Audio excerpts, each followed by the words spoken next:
Olá pessoal, bem-vindos à terceira e última parte da aula de semiótica.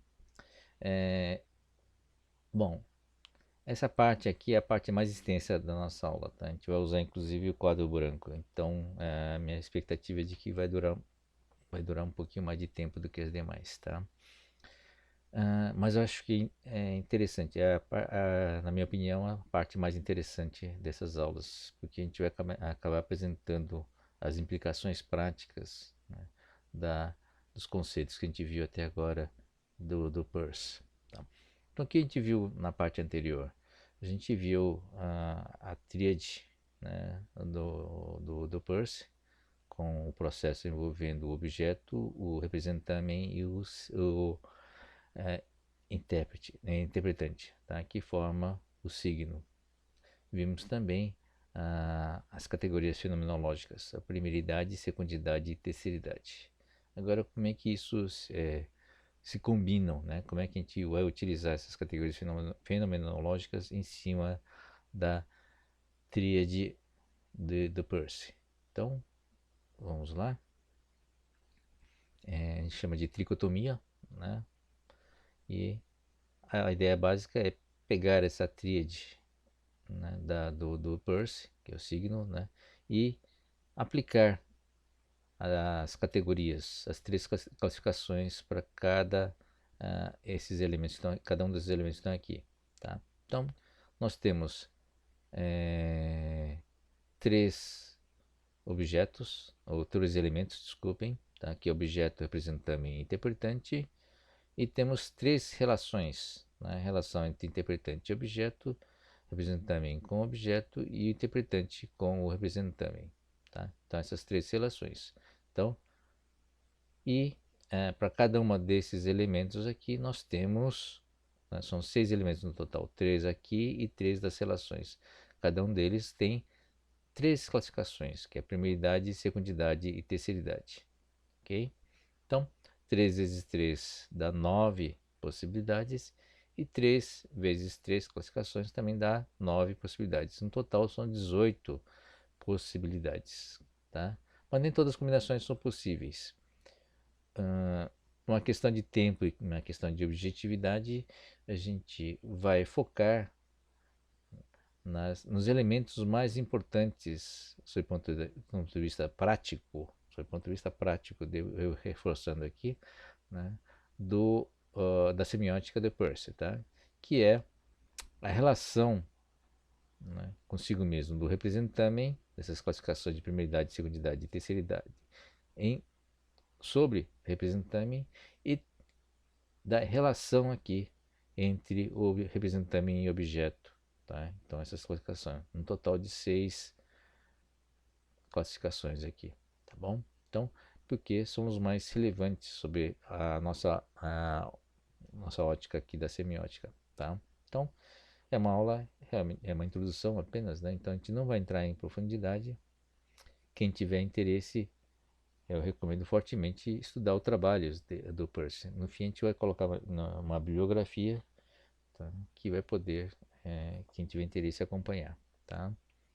Ah, uma coisa interessante, né? Só para citar, no caso do interpretante, por exemplo, temos três categorias. A primeira idade, né, do interpretante para ele mesmo, né? Então, a primeira idade é conhecida como rema, a segunda idade como discente, né, que é a parte real, que é a parte que tem o enunciado, e a terceira idade do interpretante aqui é conhecida como argumento, que é onde estão as justificativas, tá? Bom, não vamos entrar realmente nesses elementos, porque essa parte aqui do interpretante é a parte pesada, porque ele faz o encadeamento, né, desses elementos todos para formar as cadeias de pensamento. Então tem a ver muito mais com a lógica do pensamento do que a semiótica propriamente dita. Tá? Para a semiótica nos interessa essas conexões aqui, né, com a realidade, com os seus signos, tá? E o efeito disso aí, né, efeito prático desses elementos todos para a parte da sociedade da informação. Tá? Então vamos lá. Então, as 6 categorias estamos aqui, né? Foco nas tricotomias mais importantes de Peirce, que é o representamento consigo mesmo, é chamado equalissigno, sinsigno e legissigno. Isso aqui é a primeiridade, secundidade e terceiridade. E a relação do representamento com o objeto. O ícone é uma primeiridade, o índice é a secundidade e o símbolo é uma terceiridade. Então vamos detalhar cada um desses elementos aqui, tá bom? Rapidamente. A relação do representamento consigo mesmo, tá? Então, a qualissigno é a primeiridade. Qualidade pura do que é um signo. A gente já viu que essa é uma característica da primeiridade, né? Então, não representa nenhum objeto, quer dizer, não tem secundidade, é uma qualidade original, né? Não pode atuar como signo a não ser que se materialize, tá? Então, porque por ser uma primeiridade, tá? Ele não possui uma implementação, tá? Mas ele serve para ser utilizado como uma implementação da secundidade, né? Mas nesse caso não é mais qualissigno, é claro. Quando se materializa, ele deixa de ser qualissigno. Exemplo, a qualidade de ser vermelho. A ideia do vermelho antes que a ideia leve a alguma associação concreta, tá? Então, o que surge à mente quando a gente fala em vermelho, né? Nosso piso vermelho, talvez, né? Mas a ideia do vermelho é que é o qualissigno, tá? O piso vermelho, especificamente, é uma segundidade, tá?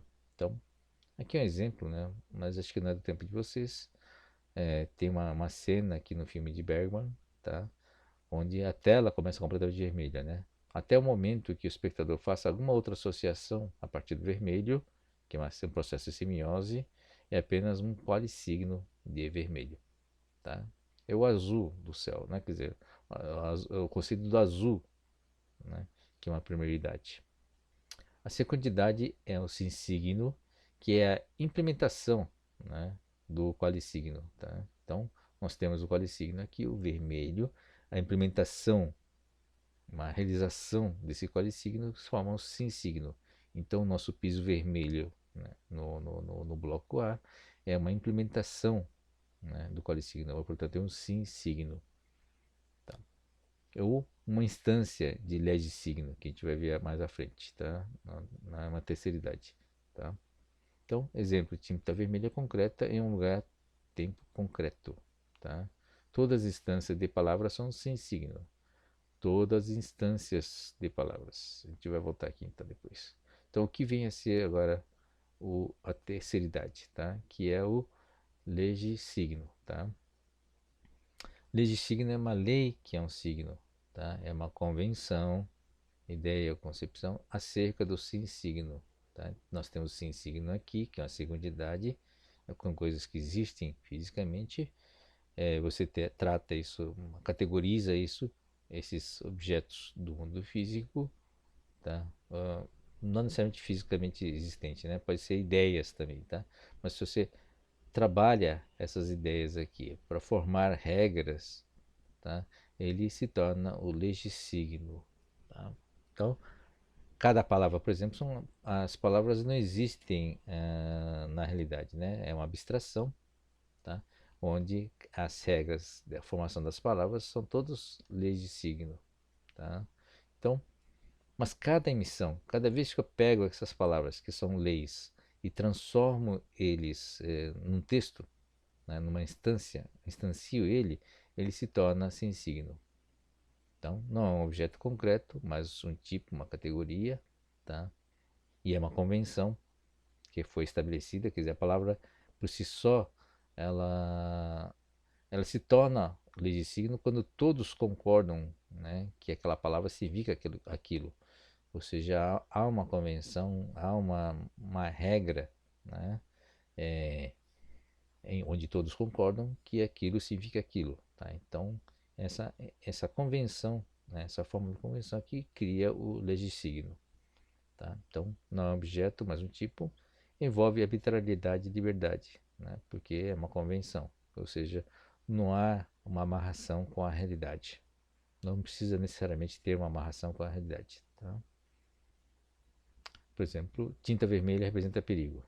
Tá? Essa é uma associação, né? E por uma convenção, inclusive uma convenção cultural. Dependendo da cultura, esse vermelho pode não significar perigo, né?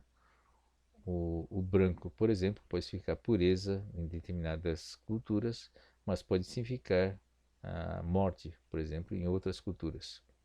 Tá? Então, conceitos relacionados, significado e a significação e a problemática medieval dos universais. Esse assunto é interessante, né? Porque é a origem de umas ideias, evolução das ideias, né? Da época medieval. Deixa eu voltar um pouco, vai, para comentar um pouco sobre o que vem a ser universais, para não deixar solto. Bom, é uma coisa, a questão dos universais é uma questão relativamente antiga, que vem da época, provavelmente lá atrás, junto com o Aristóteles, tá? Então, são bem a ver com conceitos, uma abstrações do que vêm a ser as coisas, né? Tá? Então, é, é bem um desde signo mesmo, tá? Então, propriedade de vermelho, por exemplo, a relação está entre tipo gato, por exemplo, são todos conceitos que se consideram como sendo universais, são propriedades, essencialmente, tá? Não um gato particular, não um vermelho particular, mas a ideia e conceito do cada um desses elementos. Tá? Então, questão mais metafísicas, por quê, né? Basicamente são duas questões envolvendo os universais. Esses conceitos existem de fato?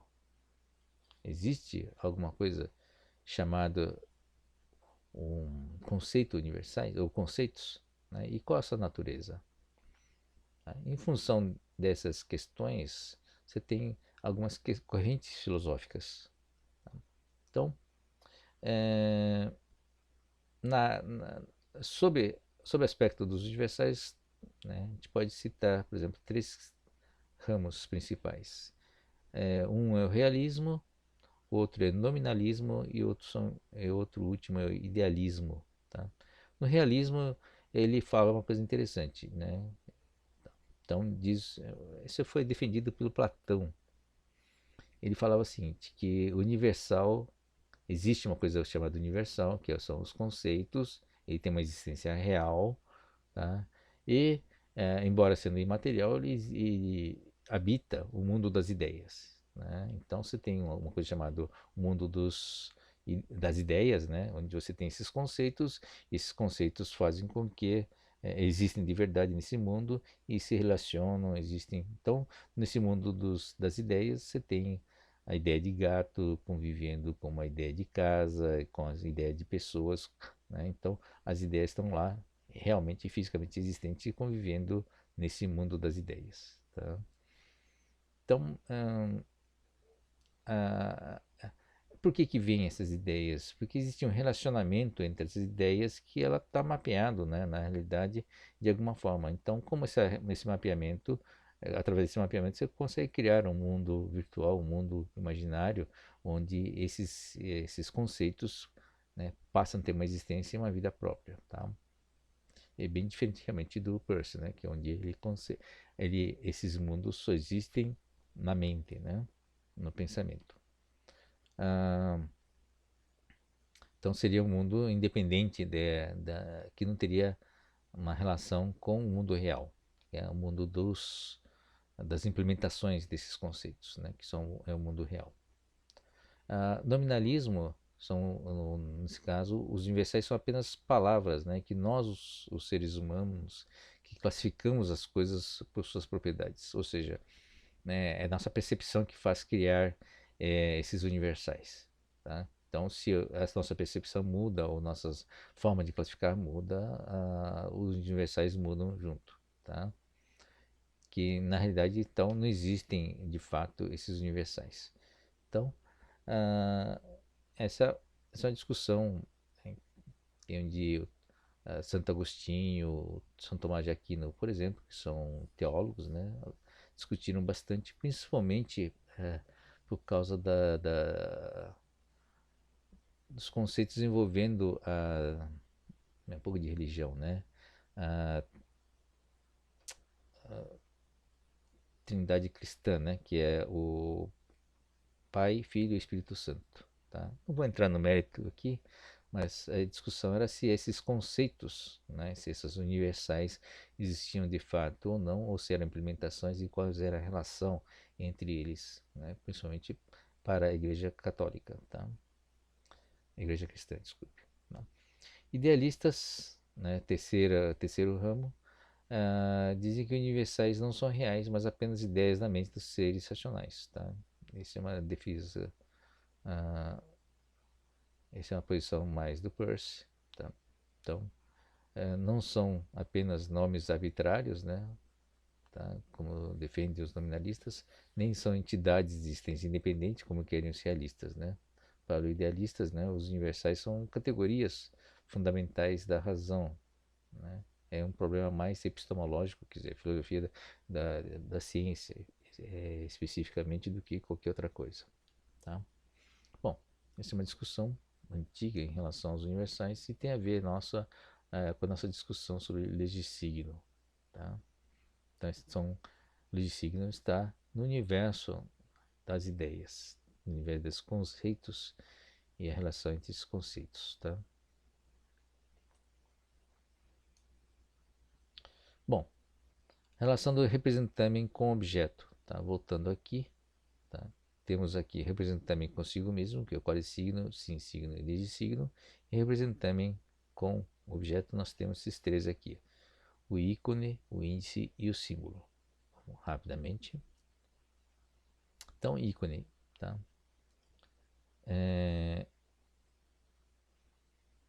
Ícone é o signo que representa a semelhança com o objeto. Tá?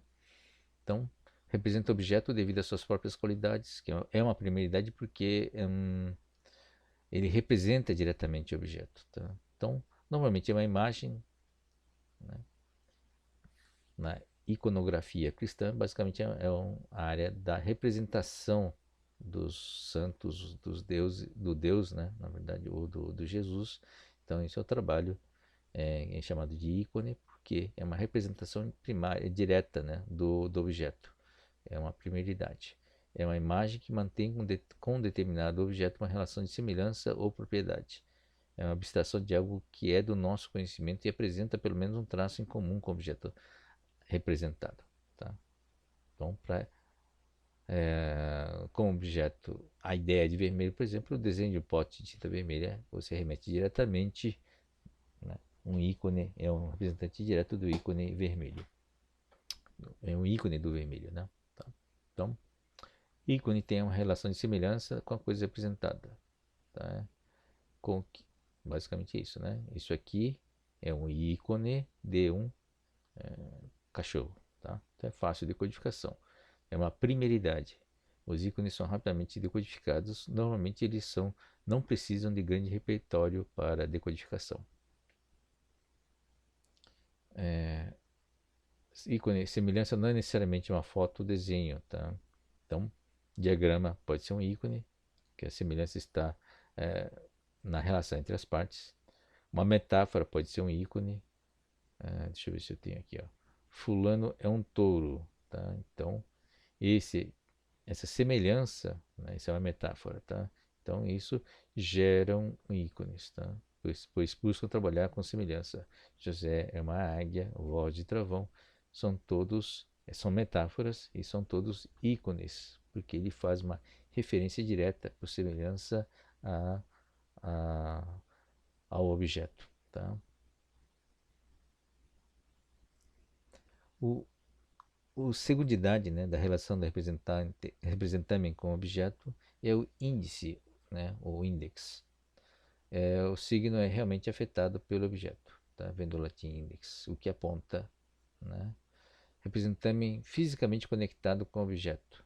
Isto é, depende do objeto para ser signo, tá? É uma secundidade. Depende do objeto para ser signo, tá? Então, a relação representante-objeto já existe, o intérprete apenas a reconhece. Tá? É uma relação forte, portanto, né, entre o objeto e o signo. Tá? Então, essa relação forte que permite esse reconhecimento. Signo indicador. O significante remete ao significado, tomando como base a experiência vivenciada pelo interpretador. É uma relação causa-efeito ou de sequência temporal ou espacial. Tá? São várias formas de relações de causalidade, né? Que é trabalhado na área da ciência. Tá? Então, alguns exemplos. Indicador, o index, né? É uma representação que remete ao objeto não pela semelhança, mas por existir uma conexão direta. Tá? Então, vejamos, lembramos o objeto. A fumaça é um índice de fogo, por exemplo. Né? Olha aqui a fumaça devido à fogueira do acampamento. Tá? Então, você não está mostrando o fogo, tá? Mas está mostrando a fumaça. Então, a fumaça é o index, é o índice do fogo. Então, ele remete, olhando a fumaça, nos remete ao interpretante de fogo. Tá? Então, essa é a ideia. É uma secundidade, uma conexão indireta, né? Por direção, por index. Então, a foto abaixo é índice D. Tá? Então, você vê essas nuvens pesadas, ele serve de índice para chuva. Tá bom? A palavra indício vem de índice. Né? Pegadas, esse indício que o Eldão passou por aqui. Né? Tudo bem? Então, esse é o índice. E, finalmente, né, a terceira idade, que é o símbolo. O que é o símbolo? É o signo que, por convenção arbitrária, ou seja, por convenção mesmo, representa o objeto. É um elemento essencial do processo de comunicação, encontrando-se difundido pelo cotidiano pelas mais variadas vertentes do saber humano. Tá?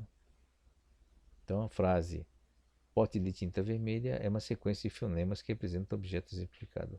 A convenção é a linguagem. Tá? Então, toda a linguagem, na verdade, é um símbolo. Tá? Por quê? Foi feito por convenção arbitrária que essas palavras representam aquele elemento. Tá? Então, período arbitrário, sinal de trânsito padronizado, tudo isso são símbolos. Só pode ser entendido por quem conhece a convenção. Tá? Ou seja, quem teve o treinamento ou, né, a vivência é que entende que aquilo é uma relação entre o símbolo e o objeto. Então, por exemplo, a palavra cachorro, se você escreve a palavra cachorro aqui, ele remete à ideia do cachorro, tá? Então não, desculpe. Você cria um interpretante de cachorro a partir da palavra, mas a própria palavra, a imagem dela, não tem nada a ver com o cachorro. Quer dizer, não é um ícone, né? E sim um símbolo. Tá? Então, como é uma convenção, é sempre um legissigno. Combinamos que sempre casa significa uma habitação.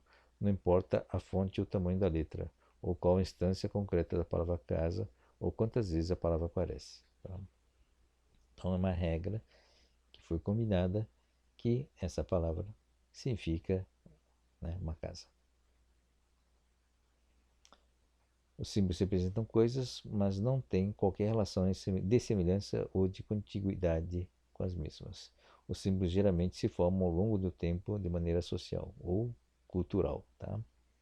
As palavras são símbolos. A palavra pedra não tem nenhuma semelhança com a coisa pedra, mas convencionou-se que esse seria o símbolo linguístico para representar a coisa pedra. Essa convenção ocorre durante a criação do código. Bom, então, em resumo, nós temos essa situação. Tá? Então, primeiridade, secundidade e terceiridade são as classes, as classificações do Peirce. E aí, nós analisamos apenas dois, né, das possibilidades, tá? Da tríade do Peirce. Representar-me consigo mesmo, que é o qualisigno, sim-signo e legissigno, e as classificações com objeto, né, e o representamen, tá? Que é o ícone, o índice e o símbolo. Tá? Então, o ícone, que é o signo que representa a semelhança, direto, o índice, que é indireto, através da relação, tá? E o símbolo, tá? Que é por convenção. Tem aspectos culturais e de aprendizado envolvido no símbolo aqui. Uma convenção coletiva. Bom, alguns exemplos, rapidamente, vamos focar nesses elementos que estão aqui, tá? Códigos e símbolos, né? Na criação do código, eu posso convencionar que o símbolo, uma bola preta, por exemplo, vai representar uma pedra, tá? Eu só preciso convencer todo mundo a adotar essa convenção. Os símbolos só são compreendidos por quem conhece o código, certo? Então, nós temos a bandeira do Brasil, né? Isso é um código, um símbolo que representa o país Brasil. Bom, o que seria isso, né? Para quem não conhece o código, é só um homem sendo torturado. Portanto, isso seria o quê? Seria uma representação, portanto, seria um ícone, tá? Agora, para quem conhece o código, é símbolo do cristianismo. Então, o que é isso aqui? Pode ser um ícone ou pode ser um símbolo, tá? É ícone se você interpreta isso como sendo uma pessoa sendo torturado, né, numa cruz. Ele vira um símbolo quando você compreende isso como sendo sendo um objeto, um conceito chamado cristianismo. Tá?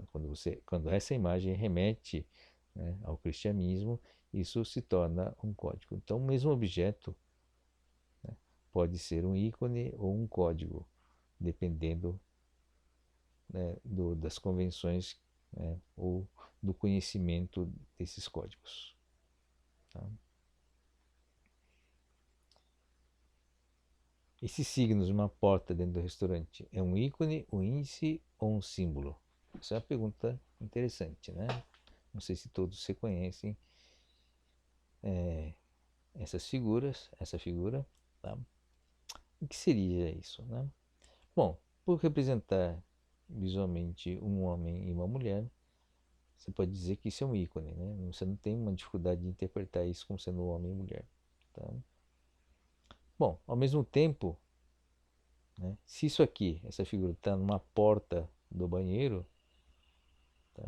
Isso é um índice, porque está indicando, né, essa imagem está indicando que aquilo é um banheiro. Mas quem convencionou que isso aqui é o banheiro, né? Alguém convencionou isso e todo mundo interpreta da mesma forma, tá? Se há uma convenção onde todos interpretam isso como sendo uma porta do banheiro, tá? Se torna um símbolo por convenção, porque não tem nada a ver com banheiro, né, essa imagem, tá? Vocês concordam? É apenas homem e mulher, tá? E isso aqui indicando que é banheiro. Portanto, há uma convenção que faz com que isso seja um símbolo. Ao mesmo tempo, é um índice porque está apontando para um banheiro. Toda vez que você vir essa imagem aqui, você não vai ver, eu vou imaginar um homem ou uma mulher, você vai imaginar o banheiro, tá? Portanto, que ali tem um banheiro, desculpe, né? Lá, portanto, também é um índice, tá? Existe uma convenção de se usar esses desenhos de um homem e mulher para apontar banheiros masculinos e femininos. É uma convenção, então é um símbolo, mas se convencionou que se pode usar estes desenhos, né? Tanto são ícones, que servem para localizar e apontar para os banheiros. Portanto, são índices. Portanto, pode ser simultaneamente ícone, índice e símbolo.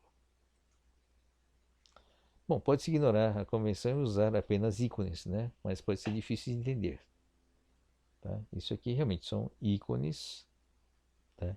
E serve também como índice, mas é difícil de entender, né? Na verdade, exige um trabalho de interpretação. Bom, apesar que está escrito aqui em cima, né? Tá? Humanos aprendem essas associações rapidamente. Nesta cadeia de restaurantes, eles usam esses desenhos para indicar o banheiro, né? E começam a ser símbolos novamente. Depois que você acostuma a vir uma vez e você acostuma com essas imagens, ele passa a ser símbolos. Ainda é um índice para indicar o banheiro. Tá bom? Agora, tem graus, diferentes graus, né, digamos assim. Quais desses signos, é uma porta de um restaurante, é mais ou menos um ícone, um índice ou um símbolo, né? Então, isso aqui tende a ser mais um ícone, né? Isso aqui tende a ser mais um símbolo. Isso aqui é fortemente um símbolo, né? Que só tem as letras maiúsculas, homem e mulher. Bom, outro exemplo de aplicações agora, tá? Então, que impacto essa tricotomia do Peirce trouxe, principalmente nessas dimensões, nesses aspectos aqui, né, de separação de ícone, índice e símbolo, tá? Entendimento desses processos todos aqui, tá? Feita por Peirce, teve alguns impactos interessantes, tá? De melhoria no entendimento das coisas, tá? Então, uma das primeiras aplicações foi uma coisa chamada pictogramas, tá? Tem uma origem na Áustria, desculpe, que foi aplicada no Viena, no Museu, né, de Viena, e acabou sendo conhecido como método de Viena para estatísticas pictoriais.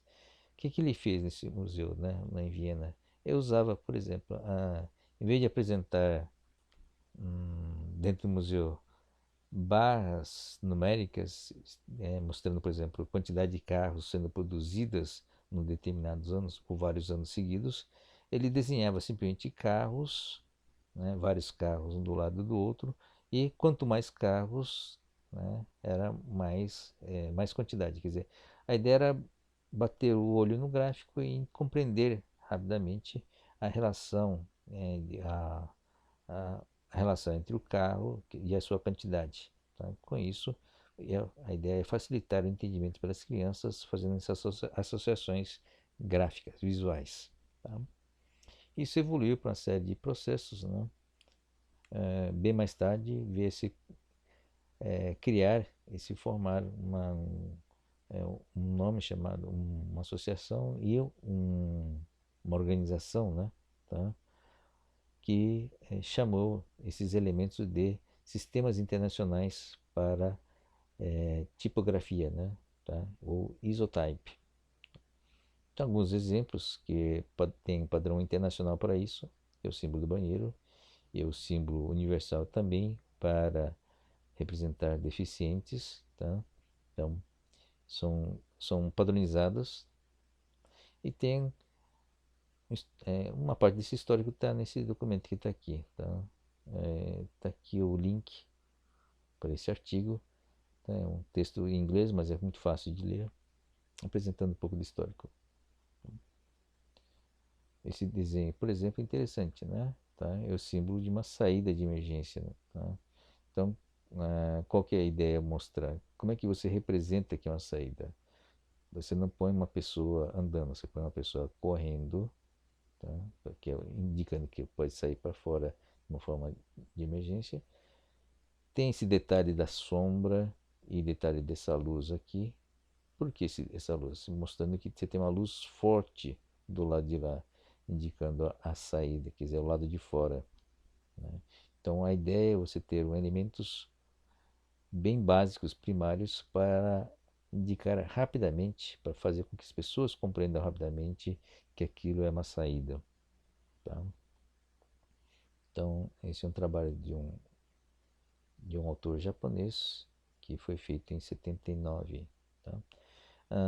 Uma coisa interessante, um pouco de história também, está nesse mesmo livro, é o papel, né, como é que se popularizou a ideia de pictograma. Então teve a ideia, esses pictogramas, teve essa origem, né, para uma aplicação específica, mas a ideia de usar esses símbolos, né, de uma forma universal, tá, foi consolidado ou se popularizou na Olimpíada de 64 em Tóquio. O que aconteceu nessa Olimpíada, na verdade, tá? Ah, um fato interessante é que uma Olimpíada traz pessoas de todo o mundo, né? E o problema do Japão é que as placas estavam em japonês, poucos japoneses falavam inglês ou qualquer outra língua estrangeira, e poucos estrangeiros também falavam a língua japonesa, né? Então, prevendo problemas sérios de comunicação, e o Comitê Olímpico Japonês resolveu criar uma série de símbolos. Então, foi a primeira vez que foram criados esses símbolos, tá? Para indicar, não só indicar o local, o evento por si só, mas também o local desse evento, ou as placas, né, com as flechas adequadas para, né, colocar, para indicar o local do evento, tá? Então, para orientar usuários, não só em relação a esportes, como também esses próprios símbolos. Então, alguns autores dizem que foi uma das primeiras vezes que foi usado de uma forma extensiva o indicador de banheiro com esses símbolos, né, na Olimpíadas de Tóquio, tá? Esse símbolo veio bem mais tarde, tá? Esse símbolo também de saída mais tarde. Mas esse símbolo do banheiro foi uma das primeiras implementações. Talvez tenha sido utilizada em outros lugares, mas foi utilizada amplamente na Olimpíadas de 64 e ficou um padrão. Tanto é que as demais Olimpíadas todas adotaram alguma simbologia semelhante a essa.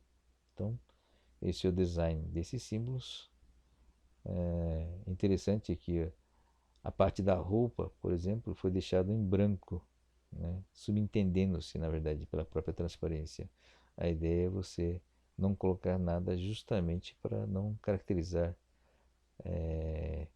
nações, né, ou uniformes de um país ou outro. Veja os símbolos agora para Olimpíadas, que agora foi para 2021, né? Era para ser esse ano. Montei essa tabela aqui para ter a correspondência direta aqui, né? Vejam a semelhança, né, desses ícones. O basquete mudou um pouco, né? O boxe, o futebol, né? Mas existe uma grande semelhança, portanto. Os ícones são a ideia de ser simples e fácil de compreender e fácil de codificar, né? Então, apesar de ter passado quase 60 anos, é isso? 40 mais 6, mais 2, 60. Você não vê praticamente muitas mudanças em relação à concepção original, na verdade, daquela época, tá? Então foi a primeira vez que foi utilizado esses ícones para uma Olimpíadas e popularizou a ideia de utilizar ícones, né, na comunicação com o público em geral, tá? Então essa é uma contribuição importante da semiótica.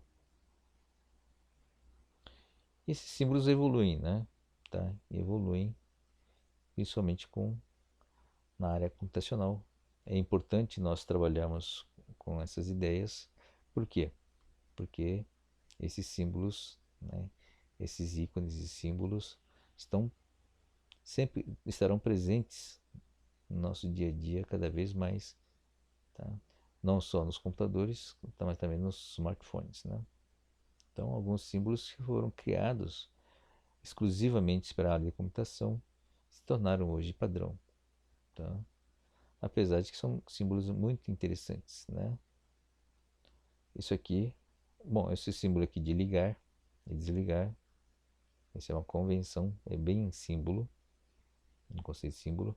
Agora, essa lata aqui já é um ícone, né? Um ícone, e existe alguma interpretação para ser símbolo? Não, no caso não. Fica bem claro que é uma lata de lixo e que você vai descartar, deletar alguma coisa usando esse ícone, tá? Uma questão cultural talvez seja porque poucos países, ou em que lugar do mundo usa-se esse desenho, objeto real, para ser o lixo. No Brasil é praticamente só saco de lixo, né? Um outro desenho interessante é isso aqui, né? É para salvar em disco, tá? A geração mais recente não teve, né, acesso a um disquete. Isso aqui é um desenho de disquete, né? Poucos conseguem imaginar que isso aqui existe fisicamente, ou qual a aparência disso, né? Tá? Mas ele representa um disquete para armazenamento. Isso é também um ícone.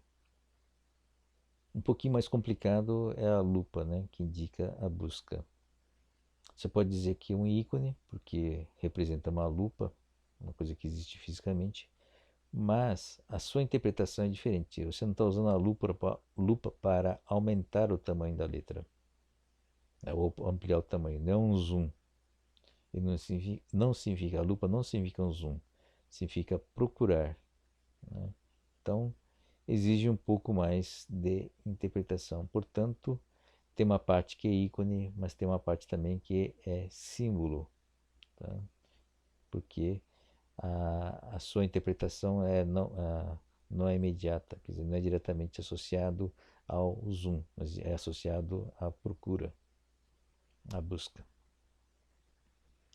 Bom, essa parte de símbolos computacionais e outros exemplos interessantes para aplicação na área de sistema de informação. Ah, tá.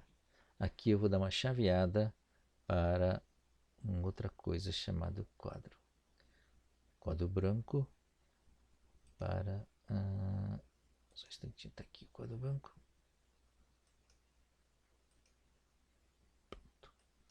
Para a gente trabalhar um pouco graficamente alguns exemplos interessantes da aplicação dos conceitos de Peirce para nossa área de sistema de informação, sistemas computacionais, tá? Então vamos lá. Vou colocar aqui, começando discutindo uma coisa chamada mensagem. Deixa eu ver. Opa, algum efeito estranho? Não, tudo bem. Vamos lá. No quadro branco. Vamos ver se aparece direitinho.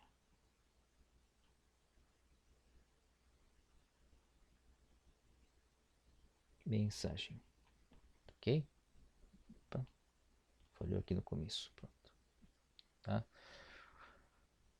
O que vem a ser mensagem?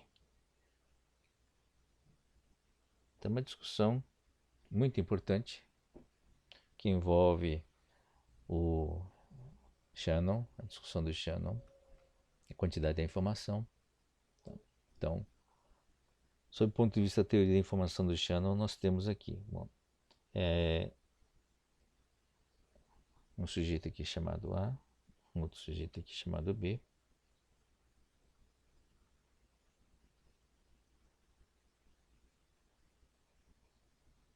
B, que é uma mensagem, tá? Mensagem entre A e B.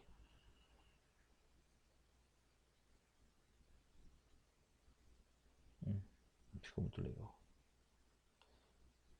Vou fazer melhor depois. A e B, pronto, tá? Então, qual que é a ideia dessa mensagem, né, segundo a teoria da informação? Qual o objetivo da mensagem, segundo a teoria da informação?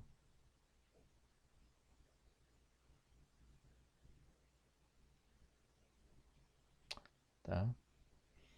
Bom, o objetivo é o A enviar uma informação, né, para B. Vou colocar aqui o objetivo.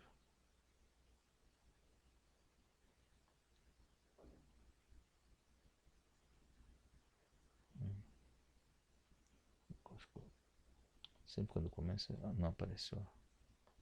Objetivo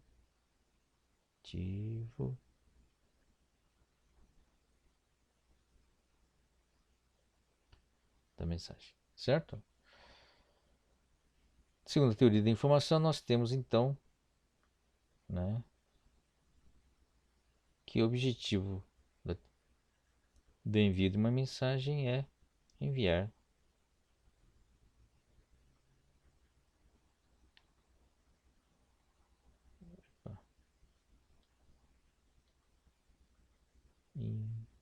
informação, tá bom? De A para B. Portanto, nós temos que preocupar com aspectos práticos desse envio, tá? Ou seja, quantidade de bits,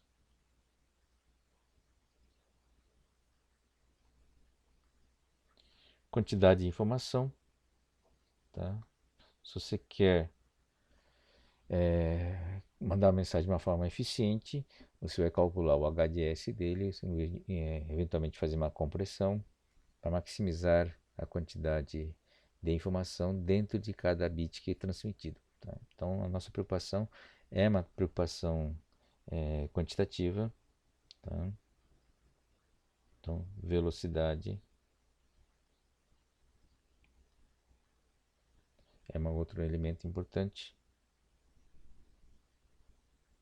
O que mais? É uma coisa física, portanto, relação sinal-ruído, o signal noise, né, é um elemento fundamental. Tá bom? Deixa eu ticar aqui. Pronto.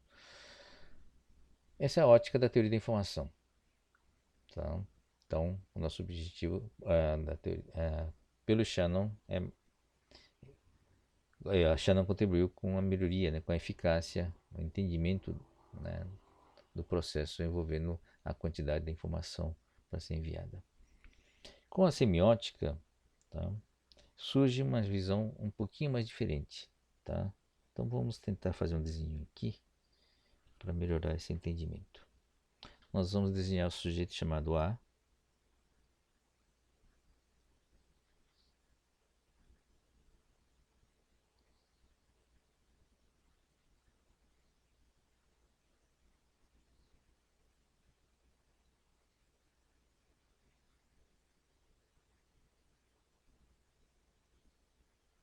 Temos aqui o sujeito chamado A.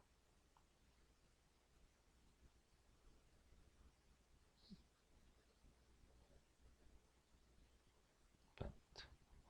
Tá? E aqui vamos desenhar o nosso sujeito B.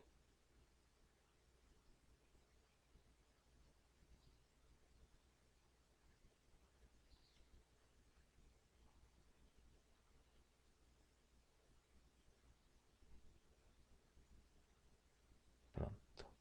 Tá? Então, qual o objetivo? Opa, faltou os olhos.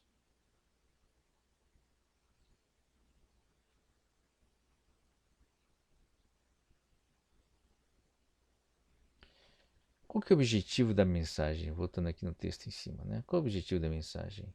Se a gente pressupõe que temos no A uma pessoa inteligente, né, e uma pessoa inteligente no B, no transmissor e no receptor, tá?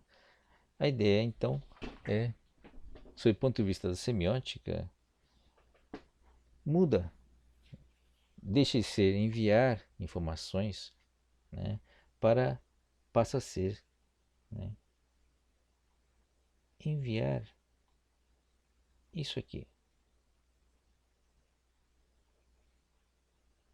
enviar o interpretante, tá? Então, sob a ótica da semiótica,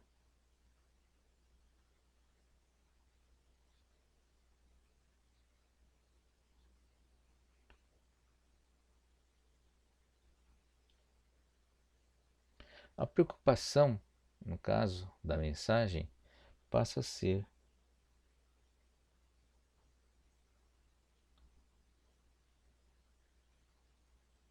gerar um efeito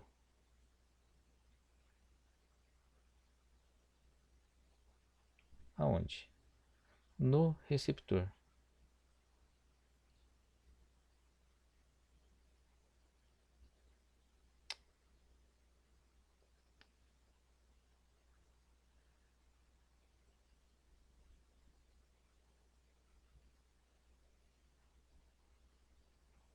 Tá? Então eu tenho aqui, né, o interpretante que eu quero transmitir aqui o meu interpretante para o nosso amigo aqui do lado de cá, o nosso amigo B. Tá? Então passa a ser essa preocupação aqui. Colocá-lo aqui dentro. Deixa eu apertar a cabeça dele. Tá bom? Como é que eu faço isso? Então, a preocupação, portanto, muda na mensagem, né? Em vez de pensar em enviar informações, tá? Continua sendo enviar informação, claro, né? Mas a mensagem tem que ser preparada, sob o ponto de vista de semiótica, né? De forma a gerar um efeito no receptor. Que efeito é esse? Eu quero transferir aqui meu interpretante, né, para esse sujeito aqui. Ou seja, eu tenho que saber como ele vai interpretar, né, aquilo que eu vou mandar para ele. Como, porque a mensagem que está aqui vai ter que ser trabalhada de forma a gerar um determinado efeito nesse sujeito, de forma que eu consiga transmitir para ele, né, o interpretante adequado. E esse interpretante vai depender da pessoa, do contexto cultural dela, tá? Contexto ambiental, inclusive, dessa pessoa, né? O que ela sabe, o que ela não sabe, que vai fazer diferença. Quer dizer, a mensagem vai ter que ser diferente para cada receptor, para ter o efeito desejado. Se o meu receptor é uma criança, uma mensagem tem que ser de um tipo. Se é um adulto, uma mensagem terá que ser adequada ou alterada para que alcance também esse adulto. Tá? A eficiência, né, da mensagem não vai ser medida somente, né, pelo sinal ruído ou velocidade, ou a quantidade de bits, né, a quantidade de informação por bit.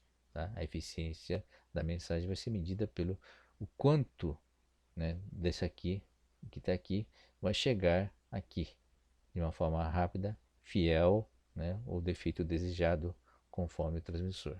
Tá? Então, tá aqui a minha mensagem, tá? Então, ela vai ser diferente da mensagem, né, sobre a ótica, por exemplo, né, continua sendo bit, né, sobre a ótica da teoria da informação, tá?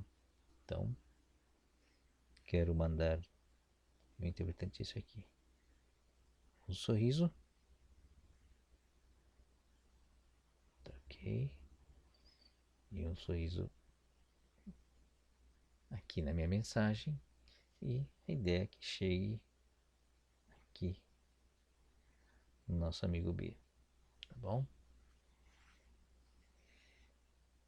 Esse é a mudança, né, e a contribuição da semiótica, tá? Porque agora você está considerando, né, a interpretação dessa mensagem, está considerando a parte qualitativa da mensagem, não só a quantidade, tá? Então, como a preocupação passa a ser o interpretante, algumas coisas mudam bastante na prática, tá? Então, vamos lá. Aqui, deixa eu limpar aqui a tela. Cabe alguns exercícios interessantes. Por exemplo, né? Se eu quero mandar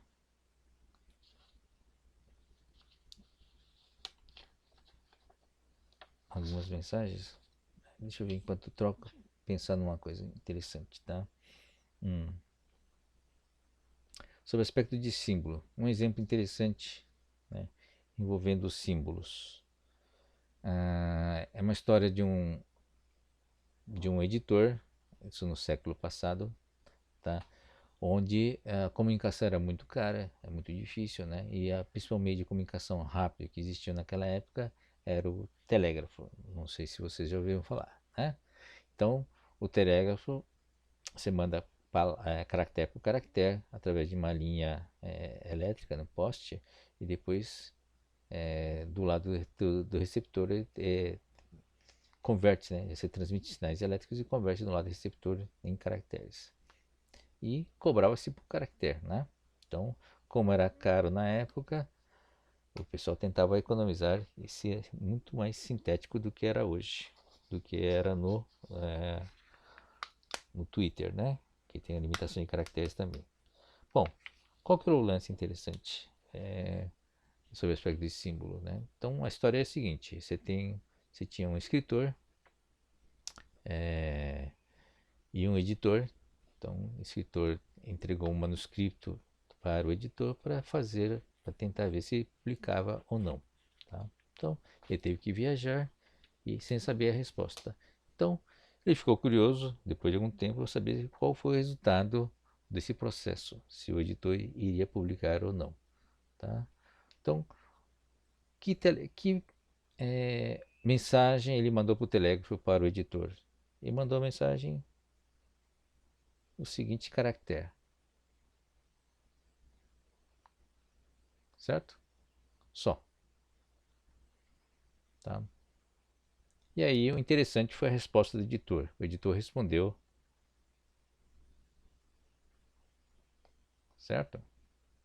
Significa que o quê? Tudo ok. O que ele estava perguntando? Ele perguntando o quê? Ele perguntou, né, como é que estava o processo de edição, se ia ser do livro dele, ia ser publicado ou não. A resposta do editor foi uma exclamação dizendo que está tudo ok, portanto ia ser publicado. Ou podia ter sido, né, um X, por exemplo, dizendo, olha, não deu certo, você dançou, ok?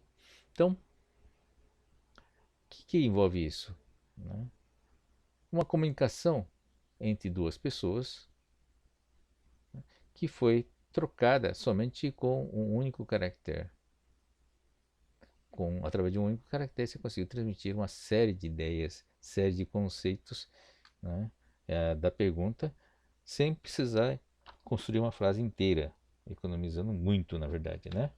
Tá? Isso foi possível porque ambos compartilhavam um contexto, né? Ambos compartilhavam uma ideia, tá? Que fez com que bastasse um caractere para que eles pudessem trocar ideias ou entender um com o outro. O que foi transmitido com essa interrogação foi um interpretante, né? Que o outro conseguiu interpretar, tá? E o que foi respondido também foi o interpretante através de um único caractere. Tá? Bom, como é que eu posso usar isso, né, em outros contextos? Vejam que esse tipo de troca, opa, troquei errado. Esse tipo de troca de informação seria impossível sob a ótica, né, da quantidade da informação. Tá? Um outro exemplo, né, entre A e B.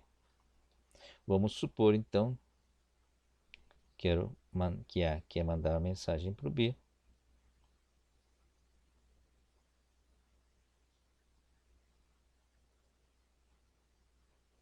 Mas quer mandar de uma forma criptografada.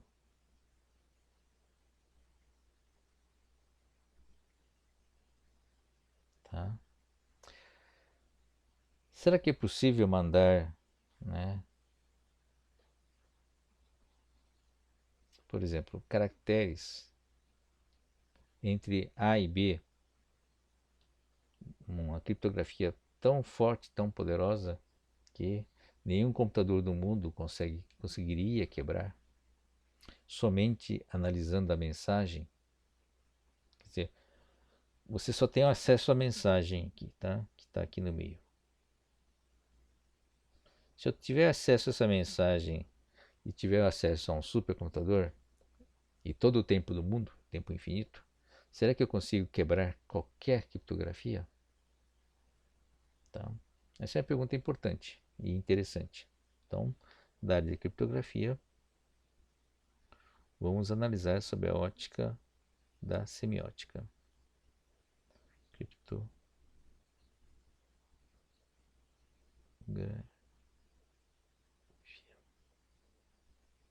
Tá. Como é que eu posso fazer isso? Vamos seguir um exemplo interessante. Vamos lá. Suponha que do lado do A é bem tradicional, viu, gente? Tem mais estante. Estante não, prateleira. Tá? E aqui dentro,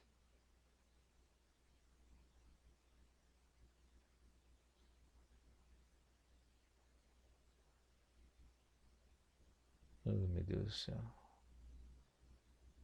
vou ter que limpar isso aqui de novo, tá tudo sujo. Paciência, viu, gente?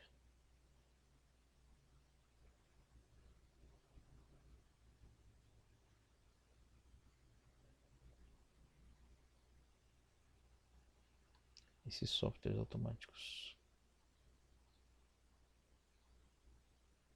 Criptografia. Vou desenhar primeiro o estante aqui, para não dar problema.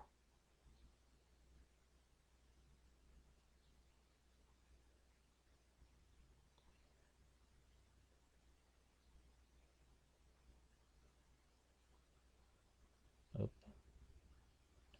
Ele fecha automático, né? Quadrinho. Tá? Às vezes. Tá aqui do lado do ar.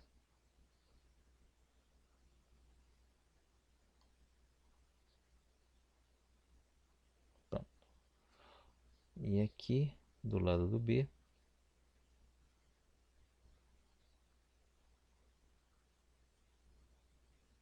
tá? Também temos uma estante.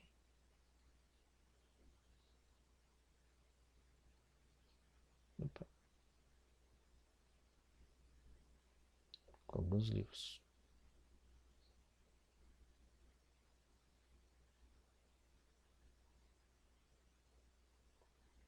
Bom, vamos supor que são 100 livros. Ok? Então, qual que é a ideia aqui? Tá? Ambos têm os mesmos livros, tá? Exatamente iguais, mesma edição, tá? E esses livros são colocados em ordem aqui, numerados de 1 a 100, exatamente na mesma ordem aqui. Ou seja, os dois possuem a mesma estante, com exatamente os mesmos livros e nas mesmas ordens, tá? Então, como é que seria a mensagem entre eles aqui? Tá? Então, você tem uma mensagem, você tem aqui a mensagem entre eles, tá? E essa mensagem é criptografada da seguinte forma, tá? Ele manda, né, um total 6 dígitos, tá? 6 dígitos dividido da seguinte forma. Vamos lá.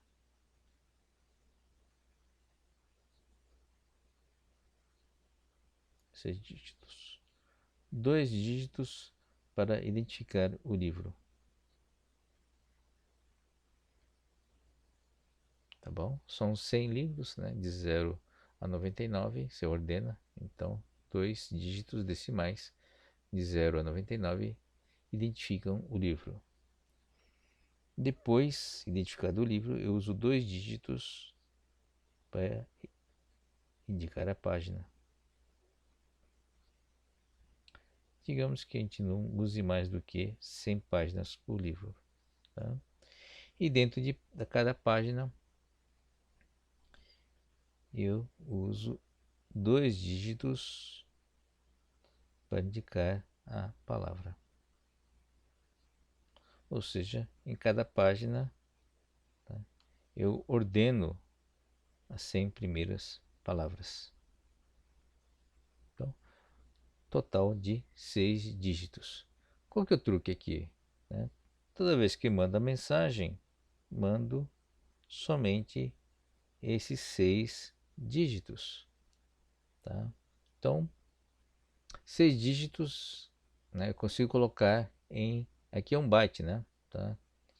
Meio byte, consigo representar de 0 a 15, portanto, eu consigo representar um decimal. Então, um byte inteiro, eu consigo colocar um byte inteiro, 2 dígitos decimais. Então, são 3 bytes no total. 3 bytes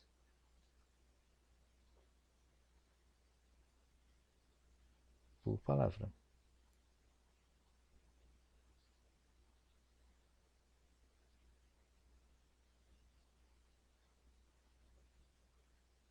Ok? Ou seja, a criptografia funciona da seguinte forma, né?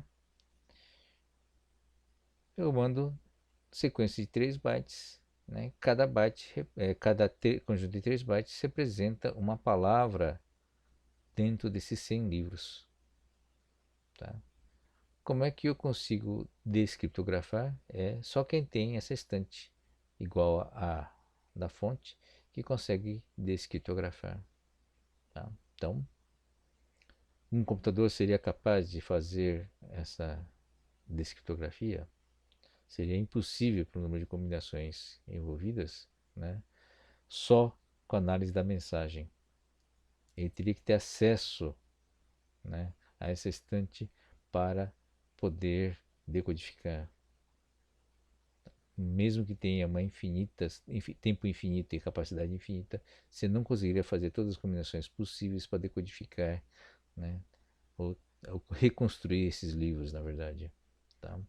Então, essa é uma forma prática de você conseguir criptografia, tá, sem correr o risco de ter preocupação em decodificar. Tá? Então, é, é uma forma interessante de se utilizar, né, essas técnicas. Por que ele consegue fazer, né, essa troca de mensagens de uma forma criptografada? Porque eles compartilham uma coisa chamada o mesmo contexto. Tá? Então, o que é mandado aqui no meio não é uma mensagem. O que é mandado na mensagem aqui é o index, ou índice do purse. Tá? Mandando só o index, ou seja, um apontador, você não manda a informação propriamente dita, você só manda, né, a indicação da localização da palavra. Tá bom? Então, essa é uma aplicação do index para a criptografia. Uma outra aplicação do index interessante, né, é a capacidade de transmitir grande quantidade de dados usando poucos bytes. Tá?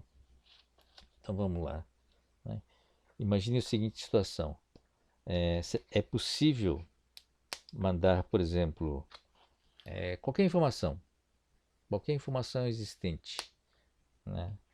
Independente do tamanho dessa informação, usando apenas 10 bytes? Essa é a pergunta para vocês pensarem alguns segundos. Né? Então, ou seja, um canal de comunicação com capacidade limitada, tá? E eu quero transmitir qualquer informação existente através desse canal, usando somente 10 bytes. Pergunta: é possível fazer isso? Alguns segundos para pensar. Né? Deixa eu, antes disso, apagar a tela. Opa, tá? Tem uma discussão. Vou colocar o problema enquanto vocês pensam, tá?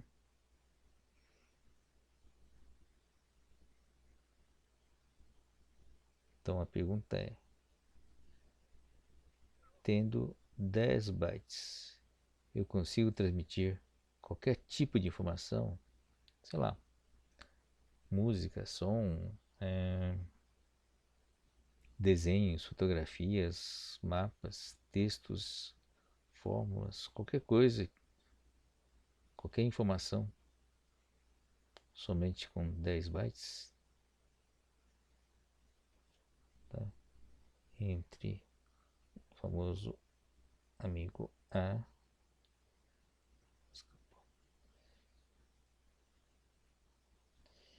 e o nosso amigo B.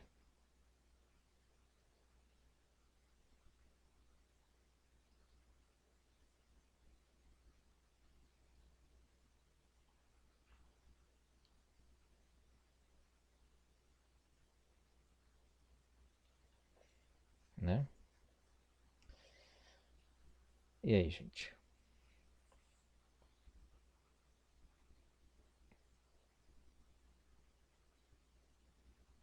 Não se esqueça que estamos trabalhando não no contexto da teoria da informação. Tá? No contexto da teoria da informação, essas quantidades de informação teriam que ser codificadas, né? E 10 bytes, de maneira geral, não caberiam muita informação. Não é mesmo? Mas a questão aqui é realmente eu conseguir transmitir qualquer informação, independentemente do seu tamanho, com apenas 10 bytes. É possível ou não é possível? Tá? no contexto da semiótica, tá? A resposta é sim. Qual que é o objetivo nosso? Lembra do desenho, né? A ideia é passar, né, o interpretante, independentemente do meio. Tá? Como é que eu passo, né, o interpretante adequado através de um canal de comunicação? Tá? Então, o que a gente vai apresentar aqui é a transmissão utilizando o ISBN. Não sei se vocês conhecem. ISBN, né, é o padrão internacional para identificação dos livros. Tá? Então, se vocês pegarem qualquer livro, né, na contracapa do livro ou na parte de trás, vocês vão encontrar um número ISBN. Então, todo livro, independentemente da. Bom, todo livro, quando é publicado, né, inclusive suas edições têm números diferentes, tá? Ele recebe um ISBN, que é composto por 13 dígitos decimais. Tá? Um outro código, esse é padronizado internacionalmente, tá? O ISBN é o ISSN, tá? Que identifica, é um código que identifica as revistas. É composto por 8 dígitos. Todas as publicações, revistas do mundo inteiro possuem esse número, tanto ISBN como ISSN. Tá? Então, pegando o pior caso, que é ISBN, são 13 dígitos, né? Podemos usar 7 bytes para representar os 13 dígitos, mais eventualmente a separação entre o ISBN e o ISSN. Tá? Tá aqui os 7 bytes para o ISBN. Tá? Como o ISSN tem 8 dígitos, ele cabe aqui dentro também, né? Tá? E aí, os 3 bytes para completar, eu utilizo para indicar dentro do livro, tá, a página ou parágrafo, por exemplo, tanto faz. Página ou parágrafo.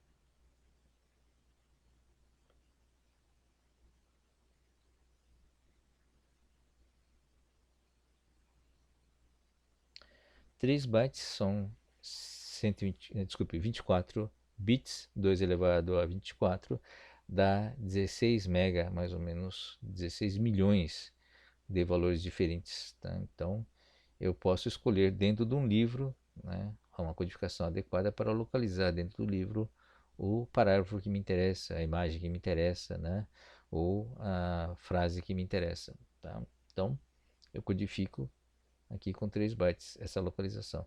Portanto, com 10 bytes, né, um total de 10 aqui, eu consigo, né, identificar o bloco, o pedaço que me interessa de qualquer informação, porque qualquer informação jamais publicada vai ter seu número ISBN ou a sua revista, né, identificada pelo seu ISSN. Tá? Então, qualquer informação existente, né, ela vai poder ser apontada por esses 10 bytes. Bom, mas se estiver na internet, vai ter o quê? Vai ter a URL, vai ter a página da internet e eu posso identificar não só a página da internet, também, como também, né, identificar a localização dentro da página da internet, o parágrafo que contém a informação que eu quero transmitir. Tá? Então, portanto, tá, os 10 bytes seriam suficientes também para apontar aqui a URL, né, a URL completa. Você não tem a URL textual e tem a página, o IPv6, né, a indicação da página, que pode apontar também, né, vai menos bytes, pode apontar também a página, né, da internet que me interessa. Ok? Então, sim, resposta é possível ter a transmissão de qualquer informação usando 10 bytes apenas. Tá? Isso é possível, né, no contexto, é possível sob o ponto de vista da semiótica, porque, no fundo, tanto A como B compartilham um contexto. Contexto público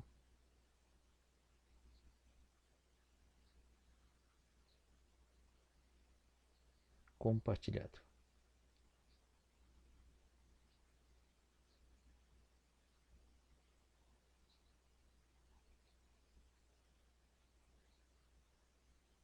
Que contexto é esse? É o contexto de todos os livros. Diferentemente da ideia daquela estante com 100 livros que se cria um subconjunto personalizado, esse contexto ele é diferente porque ele é público, não é personalizado, mas você tem um número aqui que identifica esse esse livro que você quer apontar, tá? Então, novamente, eu uso do index. Eu não estou mandando a informação nesses 10 bytes, eu estou mandando a localização da informação nesses 10 bytes, tá? Então, motivo pelo qual o entender a semiótica, né, tem impacto direto, muito mais, inclusive, na minha opinião, muito mais profundo do que a própria teoria da informação do Shannon. Tá? Então, por quê? Você compreendendo, né, você está usando símbolo, você está usando index, você está usando ícone, né? Entender esses processos faz com que, né, eu tenha uma interpretação diferente no processo de comunicação entre A e B, né? E na forma de armazenar informação, na forma de você comunicar a informação, porque você está pensando já não no nível de byte, né? Mas no nível de significado desses bytes, na forma de você querer compartilhar ou transmitir, tá? O interpretante, ambos os lados, tá bom? Bom, então é isso. Vamos voltar para a nossa tela. Já gastamos muito tempo já, né? Vamos voltar para o PowerPoint. Pronto, tá? Então, ufa, esses são os exemplos que foram dados, né? Então, transmissão, fotografia, transmissão, qualquer informação que tem 10 bytes, tá bom? Bom, resumindo então, a semiótica persiana é baseada no signo triádico, né, composto pelos representante, objeto e interpretante. Foco na mente, no indivíduo, né, o que acontece na mente da pessoa, interno ao ser humano. Tá? Então, o Peirce foi também o pai do pragmatismo, que é a relação entre os signos e os agentes, os usuários dos signos. Essa é uma área interessante também, viu, gente? Né? Caso o pessoal que tem interesse em avançar muito nisso. Então, por que isso, né? Porque o representamen, né, e o interpretante é diretamente interligado aos usuários, a relação dos usuários com os signos. Tá? Então, esse é um aspecto interessante e curioso, na verdade, desse trabalho do pragmatismo. O Peirce avançou em outros aspectos, né, que a gente não apresentou aqui, né? Mas, por exemplo, né, o interpretante, que é aquilo que aparece na cabeça da pessoa. Cadê? Deixa eu botar o triângulo. Voltar para o triângulo triático. Aqui, tá?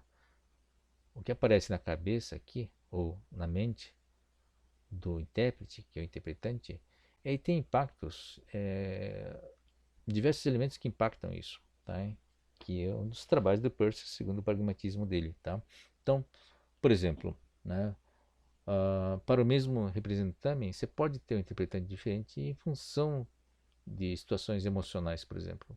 Tá? Então a emoção entra, né, no que no que o representante pode gerar, aqui na mente, no interpretante que pode gerar emoção, o contexto social, a dinâmica social, se a sociedade, se o ambiente social dele ou das relações muda, né, mudam, o mesmo signo, o mesmo representante tem um efeito diferente, né? Tem um interpretante diferente aqui, tá? Então, mesma frase, mesmo texto, pode ter interpretações diferentes aqui, de acordo com o seu contexto, de acordo com a evolução cultural, de acordo com o seu estado emocional, tá? Então, são processos às quais o Peirce, né, trabalhou também, né, na discussão do signo, na discussão, inclusive, do encadeamento dessas ideias, né, uma coisa mais abstrata que é o cadeia de pensamento dele. Então, o trabalho do Peirce é muito abrangente e muito profundo.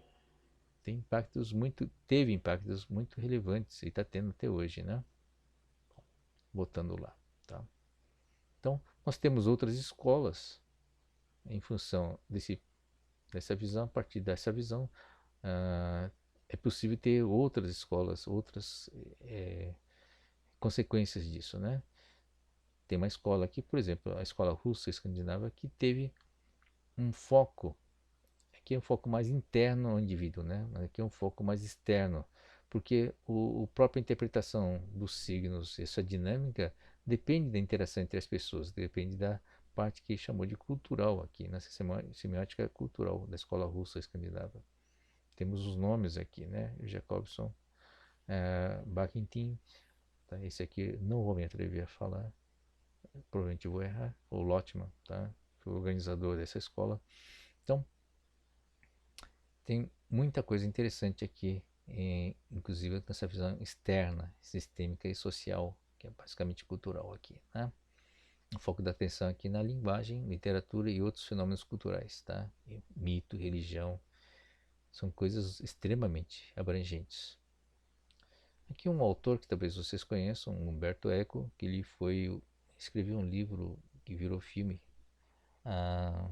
O Nome da Rosa, se não me engano, tá? Ele é um estudioso, tá, acadêmico nessa área de semiótica, tá? Ele fez uma contribuição importante.